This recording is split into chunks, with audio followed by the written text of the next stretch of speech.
Hey, I am Jeff. This is Allie. This Hello. is the Wake Coaching Podcast where we coach about business and about family and about legacy. Yes. And then sometimes we just get crazy. And so today we're going to get crazy. We're going to talk about Should family. you give your kids a Cell phone. Oh my gosh. What? Oh my gosh.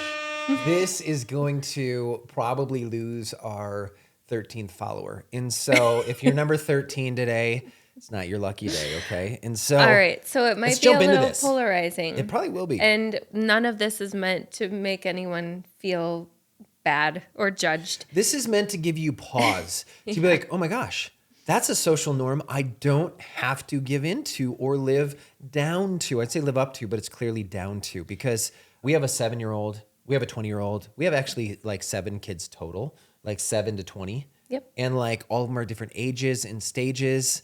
And so we're going to talk about the idea of what we feel like from an experiential standpoint. This isn't scientific. You can Google the effects of screen time on children, or you can just look at your own kid in the corner there on the iPad right now and like gasp. But let's talk about from an experiential standpoint, how young is too young to hand out a cell phone to your kid? That is such a good question. And just one more like kind of caveat to all of this. We're just trying to go after a lot of the shoulds. Like in parenting, you feel like you should be doing these things. Your kids are all like, but my friend has a cell phone. You know, my friend's parents let them do this, and it puts so much pressure on you as a parent.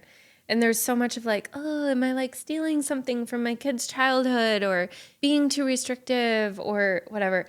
Our daughter, Sally, just the other day, she told me she was saying something about one of her friends, and she was like, you know, I would honestly really rather have like you guys as like more strict parents than like a parent that just like doesn't care what I do. And I was like, thank you. Like, I'm so glad that you can actually appreciate that. And see that. You have That's to like rare. celebrate those moments as a parent. You're like, really? Oh my gosh. Yeah. I have the cell phone. I'm just kidding. Yeah. No, don't have that. But I know she's been annoyed with us. Like, for we've sure. been like, no, sorry. We don't know those people. You're not going there. So, and just to give you like context on Sally, she is 15 now. She'll turn 16 in a few months. She didn't get a cell phone until she was 14. And she felt like, I mean, she honestly felt like she was Amish there for a bit. And she's like, how do I not have a cell phone? Everybody has cell phones. We had like epic breakdown, sobbing, hour sessions. We're wrecking with her life over the cell phone. Yes. So for her to be like, I actually would much rather have that than like the totally permissive, do whatever you want. Mm-hmm. She feels loved. She feels protected. Yeah. So, okay, how young is too young? So I think about this, right, what you just said there, she feels loved and protected. I think sometimes we feel like if we're not giving our kids what they're begging for, we don't love them. But the reality is opposite, because really one of our primary jobs as a parent is to protect our kids. Mm-hmm. And oftentimes protection doesn't look or doesn't feel like love. Sometimes it might be intense. Think about your kids running out in the street. You see a car coming. You're like, hey, Bobby, please stop. You're going to be screaming, Bobby, right? Like it's going to come across stronger because you're trying to protect them. And so now you think about protecting your child in the digital world. I heard someone say this one time and it stuck with me. Because I think sometimes we think, okay, well, I'm going to give my kid a phone. That way my kid has access to the world, right? But the inverse is correct as well, that you actually give the world access to your kid. Mm-hmm. And that is a scary thought, right? And I know you think, oh, well, Bobby is just going to be texting his friend, and all of a sudden Bobby gets Snapchat, or Bobby gets Instagram, or Bobby gets TikTok, or Bobby gets whatever it might be, whatever the trending app is while you're watching this. And all of a sudden you actually can't control the content that Bobby is absorbing, that Bobby is consuming. And all of a sudden Bobby begins to act differently. Like, why is Bobby acting differently? Because there's a whole influence in Bobby's life that you no longer know about, control, or protect him from, simply because you put a device in his hand. Mm-hmm. So let's talk a little bit about it, a little bit more, just age and stage. Like we have 2 10-year-old boys, Elijah and Amos, Elisha and Bo. Yeah, Bo and Elijah. It's a long day. Every day is a long day when you have 7 children. Okay, so Bo and Lige, they just turned 10, and they got Gab watches, right? Where really what that is it's basically like they can text a little bit. So I've gotten like massive amounts of text from Lige with just smiley faces and, the little poop emojis, the little a ton of those. Like that's what I get, constant stream of those. And then from Bo will call, hey, what should I do now? So it's great. Like it's a way to know where they are. That's an appropriate level of connection for a 10-year-old. Yep. Now we have Finn, who's about to turn 14. And what Finn thinks is when he turns 14, he has to get a cell phone like his sister Sally did. Can we just pause on that? Yeah, for sure. Okay, so that is going to be one of the tools that they try to use is like so-and-so, like one of the older siblings, like fairness, right? And let's just throw fairness out the window. Yeah. Because one of the decision like factors is the maturity level of your child and the level of relationship that you responsibility. have with them. Yep. Like, are they honest with you? Are they going to can you have clear and honest conversations about how they're using their technology, what people are saying to them? Would they tell you if something if you can't trust that they're going to accurately report to you, be honest with you, they're not going to maturely handle the device, they should not have it. I don't care the age. No. Because there can be major damage done. And so it is not like so-and-so got their phone at 14, so therefore I must, and we have to be fair. Throw it out the window. Well, and just to be even a little bit more context with that, Jack and Noah, Jack just turned 20, Noah's 18. When they were 12 years old, I got them cell phones because they were in sports, and I thought, I need to get connected to them. Not realizing, and this is the world before TikTok, and this is the world. Well, it was Snapchat different then. Was the thing. It was a different world then, so it wasn't as much like content influencing my child. And even my son, our son Noah, 18, like he still just scrolls mindlessly, like doom scrolls.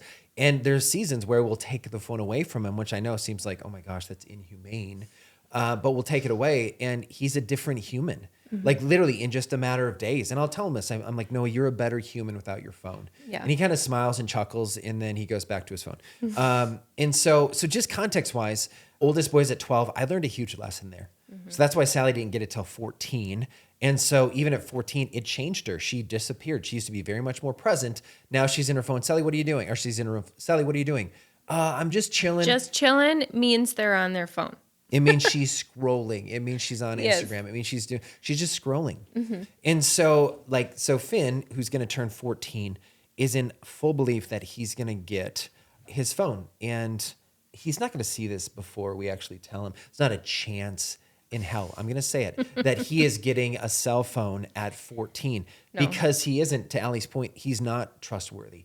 He's not in a place where he is sharing, like open and honest with us. Where we're seeing, he's a wonderful, amazing kid. Amazing. He's such a good kid. He's also highly influenced by his friend group.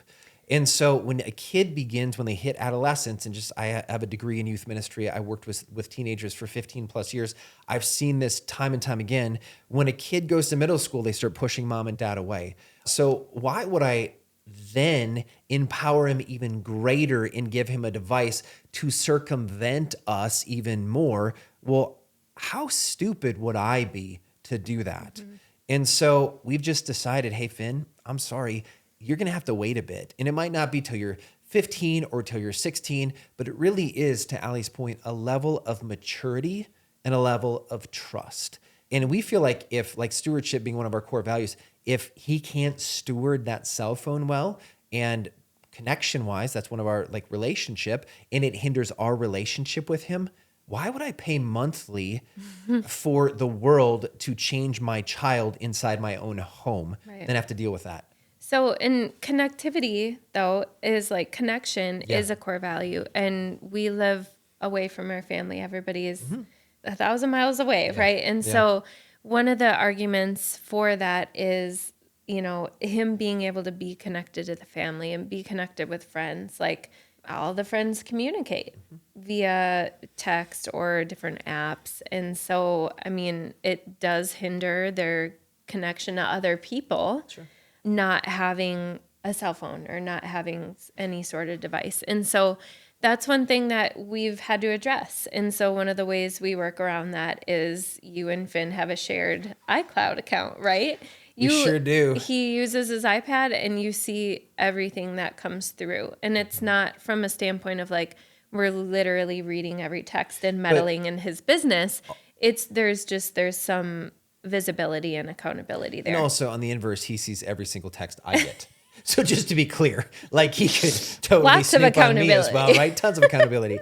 And so this was an accident how it happened, but it's been this way for multiple years. And so now my iCloud, my handle for that, it used to be like Jeffrey R. Went. Now it's Lil Went. Lil Went. Like at Gmail. I'm like, I'm not Lil Went. Anyways. So that's one of the negative byproducts of sharing with your kid. But point being, like there are some creative workarounds because connection is important. It does matter. And that is something that like it's important to your kids and it matters to help them get the things that they need to. When it's access to their support network, their family members, their good friends. So it's just talking about like what's important to you, to them, and then figuring out how do we bridge that gap and what is the appropriate solution for their maturity level.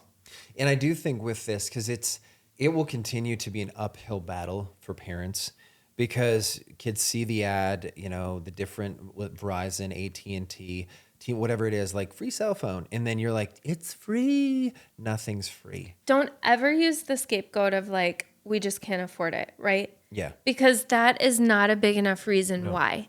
You want your kids to really understand the real why. And that's something that we did with Sally. We talked about all of the concerns we had with giving her a cell phone and giving the world access to her. We talked to the kids about addictions, multiple addictions that can be introduced when they start using a phone. Like they understand some of the reasons why. And we've talked about it enough where I think they care and it matters to them. It still doesn't hinder them wanting a cell phone at times, but they're at least now kind of more aware of like, what are some of the woes? What are some of the things that I need to really be mindful of? And I know you might be thinking, okay, there's screen time limitations you can put on their phone. There's different checks and balances that you can do. And unless you have a job in Silicon Valley or you're a programmer, chances are your kid is far smarter with that device than you are. And if they're not, their friends are, and their friends know the workarounds. And so even in that, well, I have all this safety, that's great, but realistically, your kid is probably going to have a workaround for that. So once again, I just felt like throwing that in because that's another part of the education piece. You educate your kid, you educate yourself, because this device, while cell phones are incredibly powerful, they're connectivity devices, there's all so these much things. Good, obviously, that comes from it. But if you look at the stats and you look at this generation and their mental health, so much of that has to do with the fact that they feel so disconnected, yet they're the most connected generation on the face of the earth via Wi-Fi, right? Via the web. And so it's like one of those things like, well, I'll just give them a phone. It'll make them better. It's the inverse. So educate yourself and then take that education, paint a vision and a picture for your child, bring them in on it, even though they might not agree with it. They might not love it. Ultimately, your job as a parent in this tech space is not to appease your child. Yes. It's to protect your child. Trust your judgment. It shouldn't be based upon when they're ready. They'll be ready far before they're really ready to have it. Absolutely. Base it upon when you know that they're ready, and you can do this kind of together. You can partner together in giving them whatever technology and whatever device is right for them at the time. So a little call to action on this. If you have any questions, thoughts, concerns, post it. Write it right below. We'd love to answer those questions. We'd love to be a part of the conversation with you and help you even navigate this, because parenting in this world today is incredibly difficult, and sometimes you need an outside voice to speak into what's happening in your home. And so if you value us as that, we'd love to be that. So I'm Jeff, this is Allie, and we are the Wake Coaching Podcast. Have a great day.